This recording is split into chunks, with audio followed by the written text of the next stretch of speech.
dead? Guys, the The bandits are children attacking! are all grown up now. They managed to create a functional, fully self-sufficient community in the forest.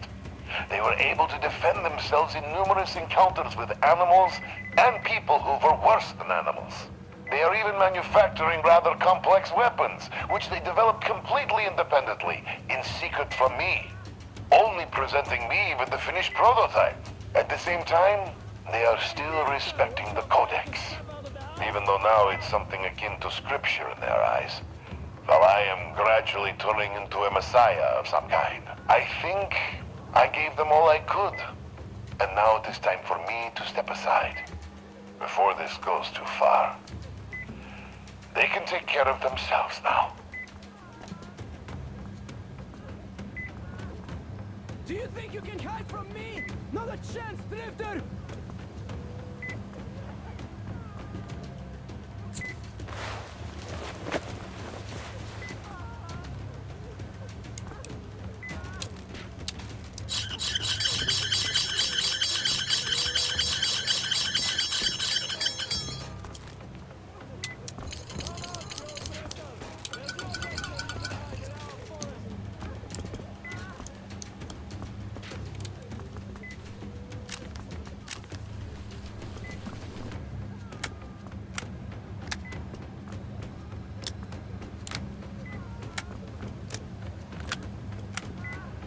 Come out for a fight, you could at least die like a human!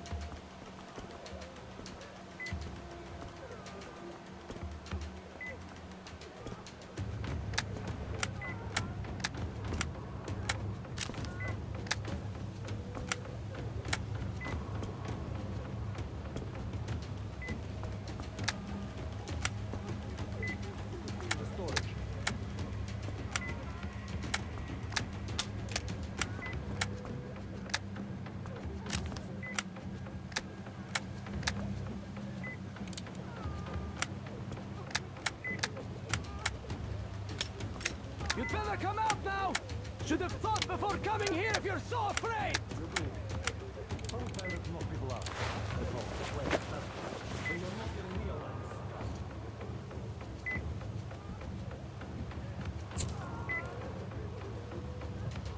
Are we going to let that intruder get away, guys?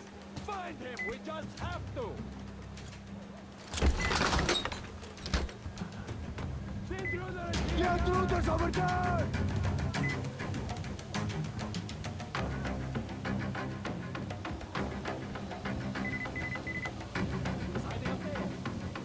The intruder's over there!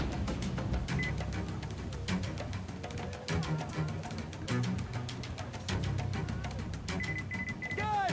The house! He's there! There, eat one of these!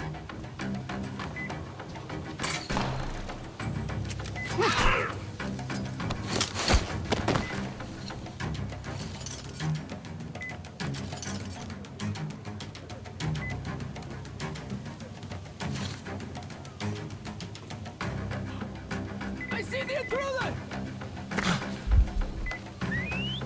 There he is, that intruder!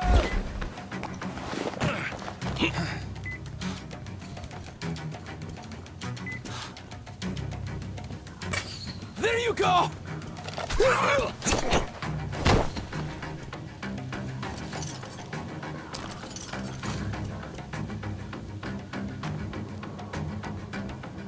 Guys, he's over there, behind that pillar! There, you damned intruder!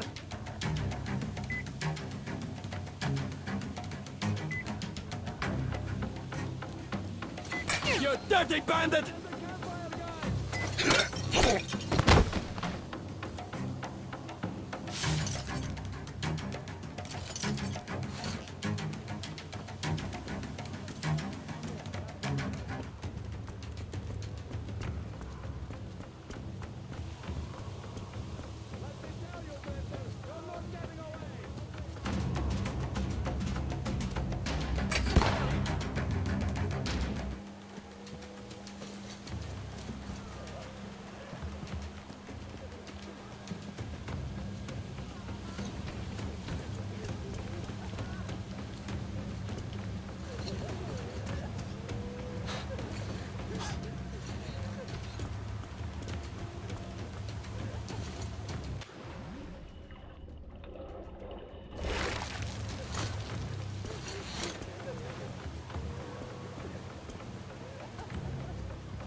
you damned intruder!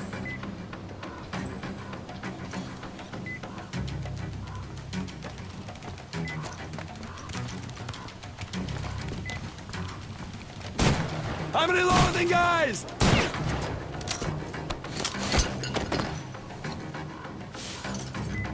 I give up, Drifter, that's it!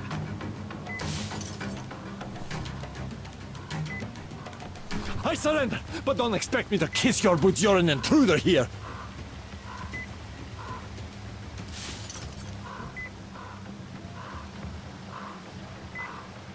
Teacher, I'm about to face the final exam.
Freeze, Drifter!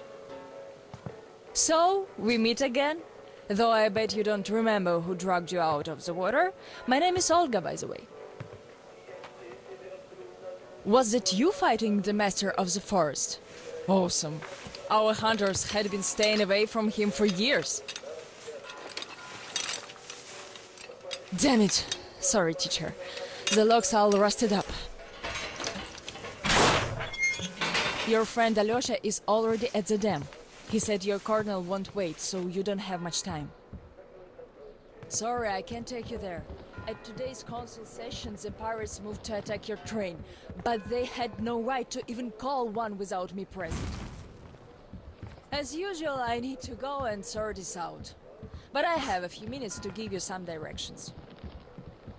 You need a boat to get to the dam. And our pirates keep all the boats at their swamp camp. They are not the sharing kind, but that's no reason to attack. Nobody wants bloodshed, so just stay out of their sight. Take the road to the barricade. Go down to the swamp and find the dock. That's where Alyosha and I took the boat from. Teacher, forgive me. There are some left, but be careful. Well, Drifter, take care. And don't make me sorry I helped you people. Tell Alyosha I said hi. I'll stay a bit longer to tend to the grave of the teacher.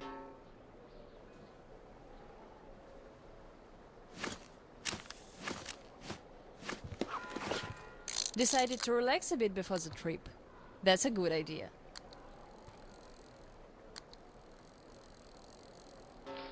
And I am stuck in thought here. Once the master decided to haunt the vicinity, people all but stopped coming here, though they haven't forgotten. The teacher raised us all, taught us how to survive in the forest. If not for him, we'd all be long dead. So the girls used to come here every day. And the boys still make it from time to time.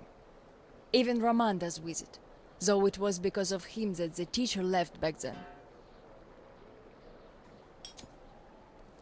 Most of us went on a trip down the river. There were just a few people left on duty in the camp. When we came back, we found it raided by bandits. It still pains me to remember the scene. Can't even describe it. Once we and the younger group were done crying, the teacher was digging the graves alone. The elder boys were nowhere to be seen.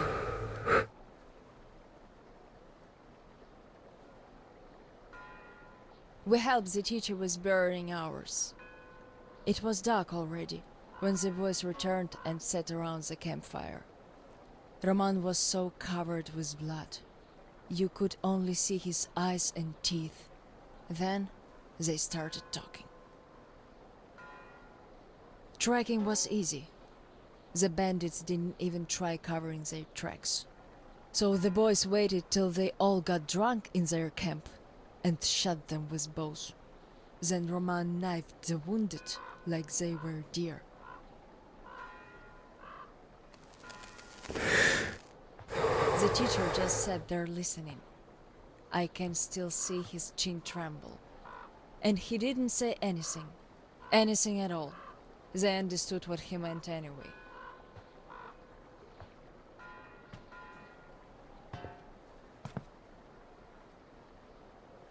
Come morning, he was gone. To this church. At first he wouldn't speak to anyone, but us girls kept checking up on him, just to bring him some berries, or ask for advice, and gradually he started speaking to us. Still he was like a different man, so distant.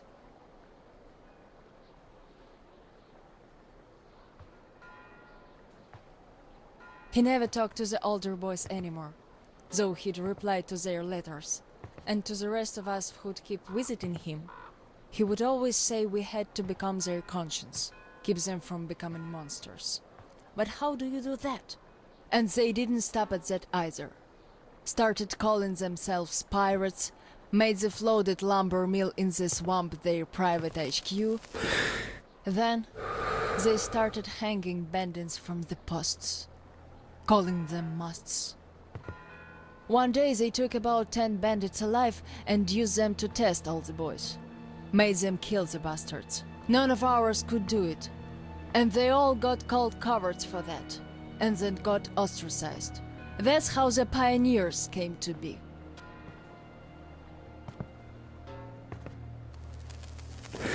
Of course they all calmed down by now. They are talking to each other at least. But back then, only Luda and I could speak for the teacher at the council meetings.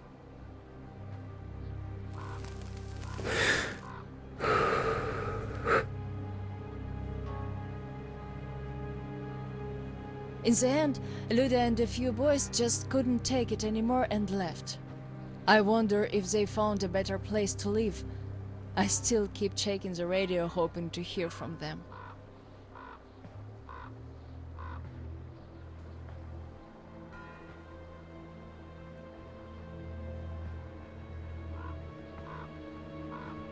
The teacher hoped too, but that hope didn't last long. They left in July, and in September he shot himself.